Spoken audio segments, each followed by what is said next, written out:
विद्यार्थियों, आज हम आपके पाठ्यक्रम का पेपर जो सेकंड है उसका जो विषय ले रहे हैं उसमें कुछ सांगीतिक शब्द हैं, उनकी परिभाषाओं पर आज चर्चा करेंगे। इससे पूर्व आपने कई परिभाषाएं सीखी हैं, जैसे नाद है, श्रुति, स्वर, सप्तक, वादी, संवादी। इस तरह से आप देखें कि देखिए संगीत जो है वो एक गुरुमुखी विद्या है। इसे गुरु के समक्ष बैठकर ही सीखा जाता है। ये प्रारंभ से ही ये परंपरा रही है। तो संगीत में जब हम पुराने उस्तादों के साथ में बैठते हैं तो अक्सर वो लोग जब बातचीत करते हैं तो बहुधा कुछ ऐसे शब्द सुनाई देते हैं जिसका अर्थ जानने के लिए बहुत मन में जिज्ञासा होती है कि आखिर गुरु किस बात का जिक्र कर रहे हैं। तो उसमें अधिकतर आपने देखा होगा कि एक शब्द आते हैं, उसमें है आदत, जिगर और हिसाब। तो प्राचीन जितने भी गुणी गायक होते थे वो उनका मानना ये था कि एक अच्छा गायक बनने के लिए कलाकार में जो है वो आदत, जिगर और हिसाब, इनमें से कम जो दो बातें जो हैं प्रारंभ की वो तो होनी ही चाहिए। अन्यथा उनका मानना था कि व्यक्ति जो है अपनी संगीत साधना में सफलता प्राप्त नहीं कर सकता। यानी गायक पद को जो है आदत और जिगर, इन दोनों में ही जो है इसमें अपना जो है अपना दखल रखना चाहिए। अब तीसरी विशेषता जो है वो हिसाब जो है वो प्रायः ताल वाद्य वादकों के से संबंधित है। तो पहले हम चर्चा करेंगे आदत।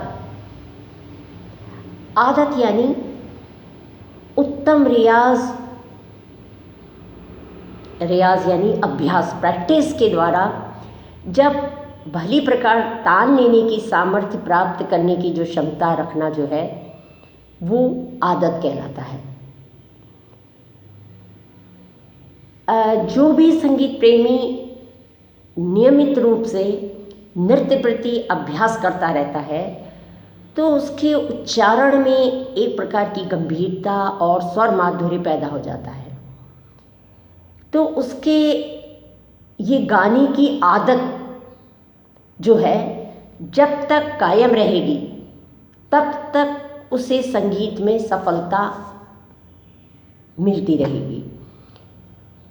इसके विपरीत आप ये देखें कि कोई भी बड़े से बड़ा गायक भी जब अपना रियाज छोड़ देता है तो उसके गायन में वो आकर्षण नहीं रह पाता, क्योंकि हम जैसे एक संगीत की भाषा में कहा जाता है कि रियाज बोलता है।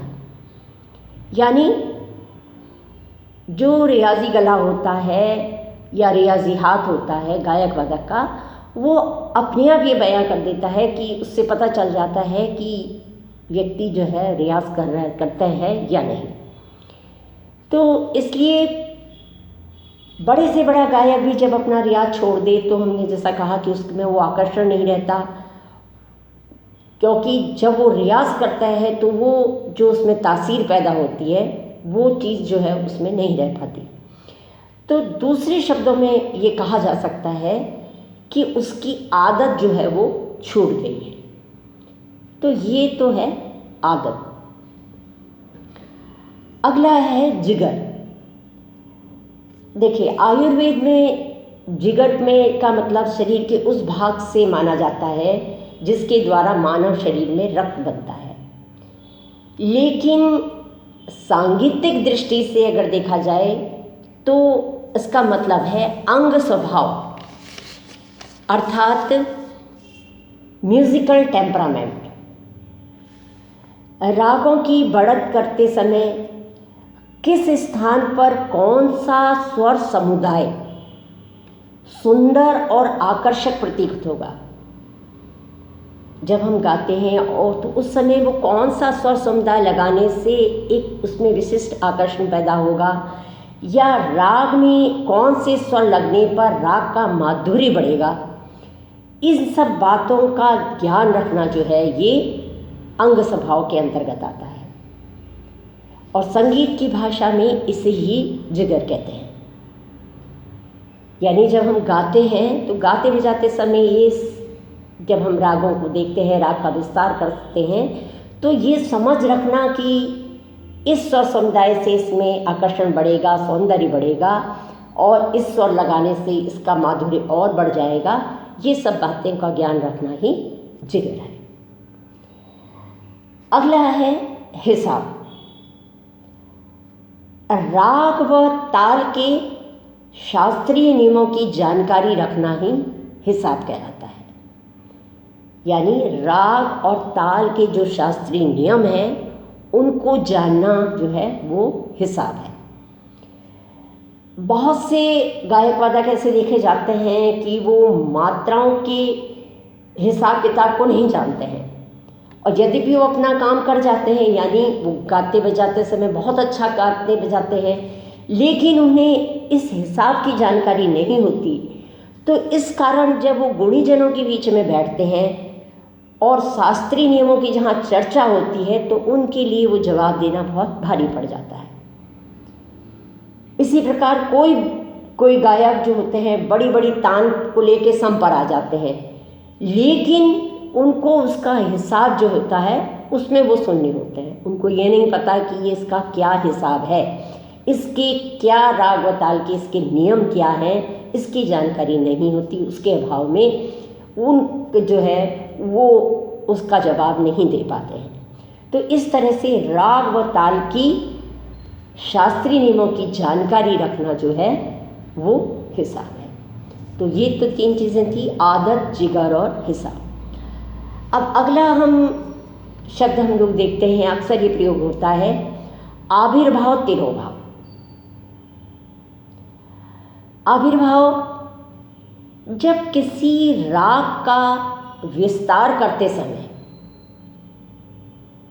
जब कोई राग को हम बढ़ाते हैं, उसकी बढ़त करते हैं, उसका विस्तार करते समय है, तो उसके बीच में जब उसके अन्य संप्रकृतिक रागों के छोटे छोटे टुकड़े दिखाकर